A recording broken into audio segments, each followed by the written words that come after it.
when two of America's most respected scholars of international relations, John Mearsheimer of the University of Chicago and Stephen Walt of Harvard, published The Israel Lobby and U.S. Foreign Policy in 2007, they were asking a question almost no one in mainstream American politics was willing to ask out loud. Why does the United States support Israel as completely as it does? And is that support actually good for America? Their answer, argued carefully and at length, is that the relationship is not best explained by strategic interest or moral obligation, but by the sustained political work of a broad coalition of groups and individuals who push U.S. policy in a pro-Israel direction.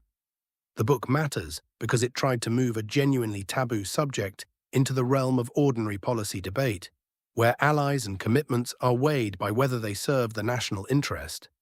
The central claim rests on a distinction the authors return to again and again. There is the relationship itself, the enormous flow of aid and diplomatic protection, and there is the explanation for it. They argue that the usual explanations fall short, and that what remains is the influence of organized advocacy. To make this work, they first established just how unusual the relationship is. The United States gives Israel a level of economic and military support unmatched by anything it provides to any other country, and it extends diplomatic cover at the United Nations and elsewhere that it extends to no one else. A small, wealthy nation receives the kind of unconditional backing normally reserved, if at all, for the gravest strategic necessities. The puzzle the book sets out to solve is why. The authors then test the two explanations most Americans would offer. The first is that Israel is a vital strategic asset, a reliable ally that advances American security. They argue the opposite has become closer to the truth, that during the Cold War the case was stronger, but in the era of terrorism and regional instability, unconditional support for Israel generates resentment across the Arab and Muslim world, complicates relationships with other allies, and gives militant movements a recruiting grievance. The second explanation is moral, that Israel is a fellow democracy, a small state surrounded by enemies, deserving of solidarity. Here they make their most delicate move, acknowledging the real moral weight of Israel's founding and survival, while arguing that the moral case has weakened over time, particularly as the occupation of Palestinian territory has continued and as the behavior of a powerful state toward a stateless population has come to look less like the underdog narrative many Americans still hold. Having argued that neither strategic nor moral logic fully accounts for the policy, the authors turn to what they believe does. This is where precision matters most, because it is where the book is most often misread. They define the lobby not as a secret organization, not as a conspiracy, and emphatically not as a synonym for American Jews, many of whom, they note, disagree with its positions. They define it as a loose coalition of individuals and organizations that actively work to shape U.S. policy in a pro-Israel direction. Advocacy groups like AIPAC, Christian Zionists, certain think tanks, sympathetic policymakers and commentators. This is, in their framing, ordinary interest group politics of exactly the kind the National Rifle Association or the farm lobby practices. The lobby is effective not because it is sinister, but because it is well organized, well funded, and operating in a system built to reward organized pressure. They then describe the mechanisms. One is guiding the policy process, cultivating relationships in Congress and the executive branch, rewarding friendly candidates and opposing unfriendly ones, and ensuring that officials who shape Middle East policy are reliably sympathetic.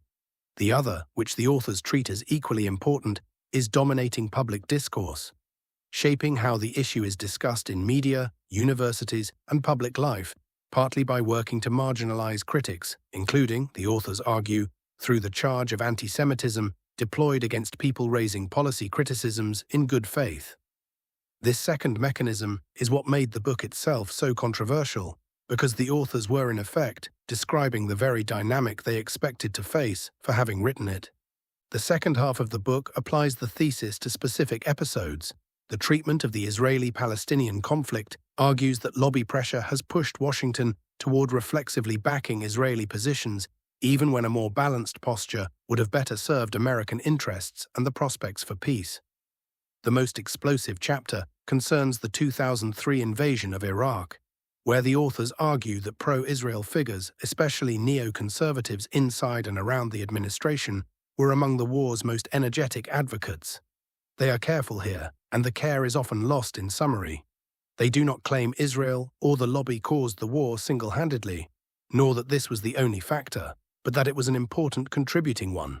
Further chapters extend the pattern to the pressure campaigns against Syria and Iran and to American backing of Israel during the 2006 war in Lebanon, each presented as a case where, in their reading, U.S. policy tracked the lobby's preferences more closely than a cold calculation of national interest would predict. It is worth being honest about where the book is most open to challenge, and serious critics have pressed 2 points in particular. The first is causation, demonstrating that the lobby is powerful and that policy aligns with its goals does not by itself prove the lobby produced the policy. American public sympathy for Israel is real and long-standing, and a genuine strategic case, however contested, can be made. Disentangling influence from coincidence of interest is harder than the argument sometimes allows. The second is the Iraq chapter, which many readers, including sympathetic ones, found to be the weakest link, resting on inference more than the rest of the book and underweighting the many other forces driving that decision. The authors would respond that they were careful about proportion. But this is the terrain on which the book is most vulnerable. What endures, beyond the specific controversies, is a way of thinking about a nation's commitments. The deepest lesson here is not about Israel at all. It is that a great power's foreign entanglements should be measured against its actual interests, and that no alliance, however emotionally or historically resonant, should be placed beyond the reach of honest examination. Empires and great powers are perennially tempted to mistake the passions of organized factions for the good of the whole, and a healthy republic is one where any commitment, however sacred it has been made to seem, can still be questioned in daylight. There is something bracing and necessary in insisting that loyalty to one's own nation comes first, that entanglements abroad deserve the same skeptical scrutiny we would give any other expensive habit, and that the open contest of ideas is corrupted whenever certain questions are placed off-limits. Whether or not one accepts every claim in the book, that insistence, that a free people must be able to debate everything its government does without fear, is the conviction that gives the work its lasting force, and it is why the firestorm it provoked proved, in a sense, to be its own best evidence.